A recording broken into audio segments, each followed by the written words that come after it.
بسم اللہ الرحمن الرحیم۔ السلام علیکم۔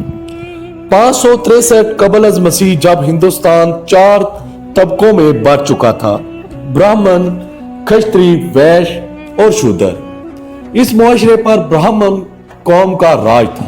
زندگی کے ہر شعبہ میں ان کی اجارہ داری قائم تھی، جبکہ سب سے برے حالات شودروں کے تھے، جن کو اچھوت بھی کہا جاتا ہے۔ ان اچھوتوں کو چپل تک پہننے کی اجازت نہیں تھی۔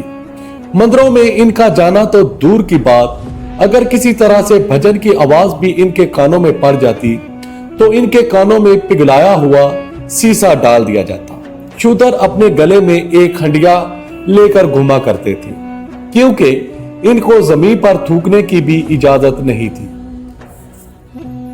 ایسے میں ہندوستان کی قدیم ریاست کپل وستو کے بادشاہ کے ہاں ایک لڑکا پیدا ہوا، جس کا نام سدھارتھ رکھا گیا۔ اس کی پیدائش پر شاہی نجومیوں نے عجیب و غریب پیشن گوئی کی کہ یا تو یہ بچہ بڑا ہو کر ایک بادشاہ بنے گا یا پھر ایک سادھو، مگر یہ بچہ جو کچھ بھی بنے گا اس جیسا اس وقت کوئی نہیں ہوگا، اور اس کا نام رہتی دنیا تک یاد رکھا جائے گا۔ بادشاہ نے اسے آنے والے وقت کا حکمران بنانے کے لیے اسے دنیا کی تمام تلخ حقیقتوں سے دور رکھا۔ سدھارتھ یعنی کہ گوتم بدھ کے لیے کنول کے تالاب بنائے گئے۔ اس کے لباس اور خوشبوئیں بنارس سے منگوائی جاتی تھی۔ ان کے رہنے کے لیے 3 محل تھے، ایک گرمی، دوسرا سردی اور تیسرا برسات کے موسم کے لیے۔ سینکڑوں غلام سدھارتھ کے ارد گرد موجود رہتے تھے۔ 16 سال کی عمر میں آپ کی شادی یسودھرا نام کی ایک لڑکی سے ہوئی، اور کچھ سال بعد ایک لڑکا پیدا ہوا جس کا نام راہل رکھا گیا۔ قدرت نے گوتم بدھ کو ایک نرم دل عطا کیا تھا، اس لیے آہستہ آہستہ آپ کو دنیا میں رہنے والے لوگوں اور جانوروں کی تکالیف کا اندازہ ہونے لگا، اور یہ بھی سمجھ آنے لگا کہ دنیا عیش و عشرت کی جگہ ہی نہیں بلکہ مصائب اور تکالیف کی جگہ بھی ہے۔ ایک دن سدھارتھ نے ایک خواب دیکھا کہ ایک بوڑھا جو چل پھر نہیں سکتا، اور اس کے ساتھ ہی ایک آواز آتی ہے کہ ایک دن تو بھی ایسا بوڑھا اور بے بس ہو جائے گا، اور دیکھا کہ ایک شخص بیمار ہے اور درد سے چیخ رہا ہے۔ آواز آئی کہ ایک دن تو بھی بیمار ہو کر ایسے ہی چیخے گا۔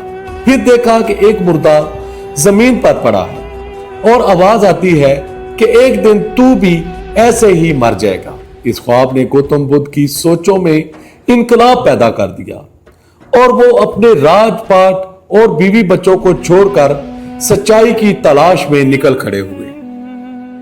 قیمتی لباس اور زیورات اتار کر غریبوں سے کپڑے پہن لیے۔ کئی برسوں تک دنیا میں اس تلاش میں پھرتے رہے کہ دنیا کے دکھ دردوں سے رہائی کیسے حاصل ہو۔ کئی برس ریاستیں فاقے کیے، اپنے جسم کو تکالیف دی۔ آخر معلوم ہوا کہ ابدی خوشی کا ذریعہ یہ نہیں۔ آخرکار آپ جنگلی انجیر کے ایک درخت کے نیچے مراقبے میں بیٹھ گئے، اور یہ عہد کیا کہ جب تک ان کو درست جواب نہیں ملتا وہ اس درخت کے نیچے سے نہیں اٹھیں گے۔ آخرکار گوتم کو عرفان کی روشنی نظر آئی، اور ان کو اپنے سوالوں کا جواب مل گیا، اور وہ گوتم سے گوتم بدھ ہو گئے۔ بدھ کا مطلب ہوتا ہے خدا کا عارف، اور یہاں سے وہ نوع انسانی کے لیے توحید کا پیغام لے کر نکل کھڑے ہوئے، اور ہندوستان کے ہر علاقے میں جا کر لوگوں کو دیوی اور دیوتاؤں کی بجائے ایک خدا کی عبادت کرنے کا درس دیا۔ کئی شہروں اور دیہاتوں میں توحید کا پرچار کرنے کے بعد گوتم بدھ اپنے آبائی علاقے کپل وستو پہنچے۔ جب آپ یہاں سے نکلے تھے تو آپ ایک شہزادے تھے، مگر واپسی پر ایک فقیر جیسی حالت تھی۔ آپ کے والد اور بیوی سمیت اس علاقے کے لوگوں نے آپ کی باتیں سنی تو آپ کے چیلے بن گئے، یعنی کہ آپ کے ماننے والے بن گئے۔ عام طور پر یہ سمجھا جاتا ہے کہ بدھ مت خدا کے وجود کے بارے میں خاموش ہے، مگر ایسا نہیں ہے۔